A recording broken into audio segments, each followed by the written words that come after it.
आजच्या सकाळची सुरुवात मग अशीच झालेली आहे. संख्येने आता टाइम झालेला आहे 10:39 झालेले. आजचा ब्लॉग थोडा उशिरा शूट करते कारण पूजा आता अधिक मास चालू झालेला आहे. सो पूजाला वगैरे वेळ लागला कारण देव वगैरे स्वच्छ धुवून देव बाळकृष्णाला पाळण्यात बसवावं लागतं अधिक महिन्यामध्ये. कोण कोण बाळकृष्णाला पाळण्यामध्ये बसवत. सो तरी आणखी काम राहिलेले, भांडे राहिलेले आहेत. भांडे वगैरे घासून घेते, लादी पुसून घेते आणि मग भेटते तुम्हाला. आणि माझ्या चॅनलवर जर नवीन असाल तर माझ्या चॅनल लाईक करा, शेअर करा आणि सबस्क्राईब करा. आणि ब्लॉग कंटिन्यू करते. सो आता टाईम झालेला आहे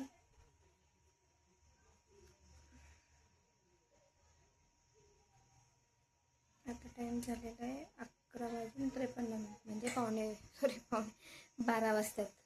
आवरून घेतलं सगळं आवरून घेतलं.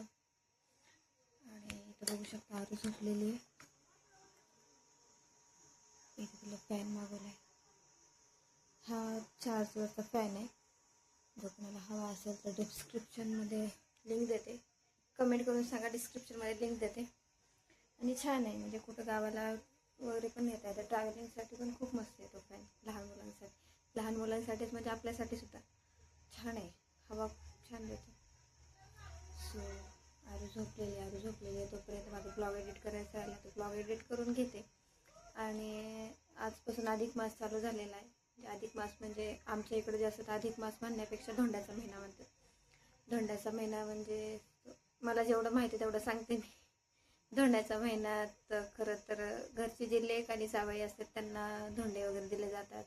करणारे सोनं पण करतात, सोन्याचा दागिना देतात, परत तांब्याची वस्तू देतात. म्हणजे लेक आणि जावयाचा सण असतो. आणि अधिक मासमध्ये भरपूर जणांच्या घरी बाळकृष्ण जे असतं देवघरातल्या बाळकृष्णाला ह्याच्यामध्ये बसवतात, पाळण्यामध्ये बसवतात. तसंच आम्ही सुद्धा बसवलेलं आहे आज, म्हणून मला आज पूजेला. आणि आणखी कोणाला काही माहिती असेल तर कमेंटमध्ये सांगा. आणि मला तर एवढंच माहिती आहे कारण हा लेक आणि जावयाचा सण असतो धोंड्याचा महिना.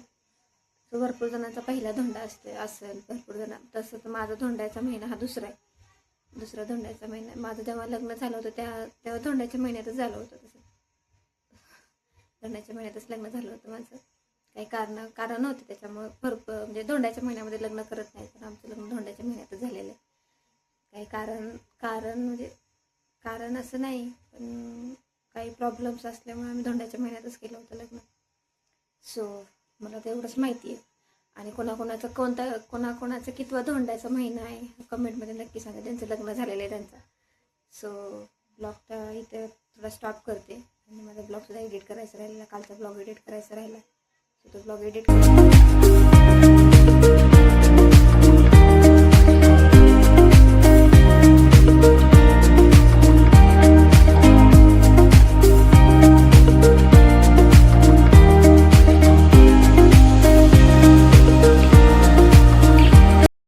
आवरलेलं आहे. मी जाते बाहेर. तरी आत्या पण आलेले आहेत, मामा पण गावाला गेले होते, मामा सुद्धा गावाला आलेले. मी थोडं बाहेर जाऊन येते. आरू झोपलेली आहे तर आत्यापाशी आरू राहते, आरूला घरीच ठेवते. मी जाते बाहेर जाऊन येते. रागिनी आत्याला चहा करून देते, आत्याला मामाला चहा करून देते.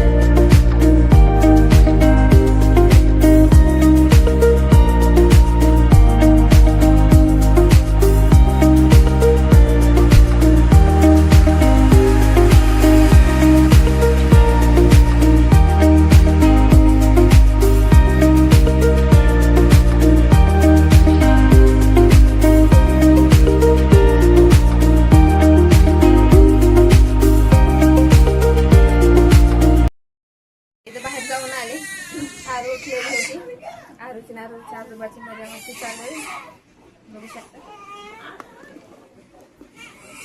मामाच्या मागे बसली.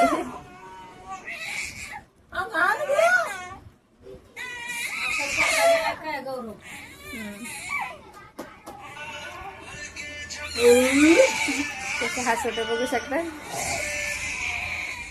हसायला लागली. मार्केटला गेलो होतो पण मार्केट काय संडे असल्यामुळे सगळं बंदच होतं, चालू नव्हतं. आरूसाठी 2 बंडेल वगैरे घेऊन आले. थोडा भाजीपाला पण नव्हता घरात, ते भाजीपाला पण घेऊन आले. मस्त चालू आहे दोघांची. पाणीपुरी आणते, पाणीपुरी खाऊन घेते आणि ब्लॉग कंटिन्यू करते. आता वाजले 10 वाजले त्यांना आरू थोडंसं लवकरच लवकर म्हणजे तरी 9:30 वाजले तर तिला झोपायला. ते बघू शकता झोपलेली येते ना, आज खूप परेशान करते कारण ती झोप झाली नाही, नुसती किरकिर किरकिर करते. आज लवकरच झोपले, आता सकाळी लवकरच उठत. मार्केटला सुद्धा गेले होते, मार्केट काय बंद होतं, माझ्या लक्षातच नाही येऊन जाताना रविवारी म्हणून. थोडं काय जास्त म्हणजे घ्यायचं होतं सामान, पण काही भेटलंच नाही, सगळं बंदच होतं.